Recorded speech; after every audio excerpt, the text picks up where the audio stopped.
উন্নতি হয়েছে। আপনার 5ই অগাস্ট 24-এর সাথে তুলনা করুন, রাত্রে ঘুমাইতে পারেছেন 4-5 দিন, এক সপ্তাহ যখন থানাগুলা অপারেশনাল ইনএক্টিভ ছিল, পুলিশ স্টেশন ওয়ার্ক করছিল না, তখন আমরা যে অবস্থা ছিল, এখন তো অনেক উন্নতি হয়েছে ইনশাল্লাহ।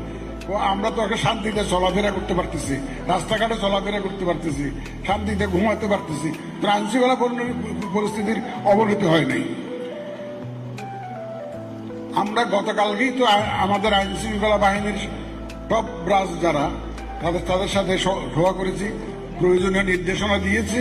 ইনশাল্লাহ আমাদের আইন শৃঙ্খলা বাহিনী সম্পূর্ণ প্রস্তুত যে ভবিষ্যতে যাতে ইলেকশনের সময় পর্যন্ত যাতে শান্তি শৃঙ্খলা যাতে বজায় থাকে এবং সুষ্ঠুভাবে যাতে নির্বাচন আমরা করতে পারি। আমাদের আইন শৃঙ্খলা বাহিনী তাদের একদম সম্পূর্ণ প্রস্তুতির কথা গতকালকেই আমাদেরকে জানিয়েছে, আপনারা হয়তো মিডিয়াতে দেখেছেন। ইনশাল্লাহ নিশ্চিন্ত থাকেন, নির্বাচন সঠিক সময়ে সঠিকভাবে একটা সুষ্ঠু সুন্দর নির্বাচন, প্রতিযোগিতামূলক নির্বাচন ইনশাল্লাহ আমরা দেখতে পাবো।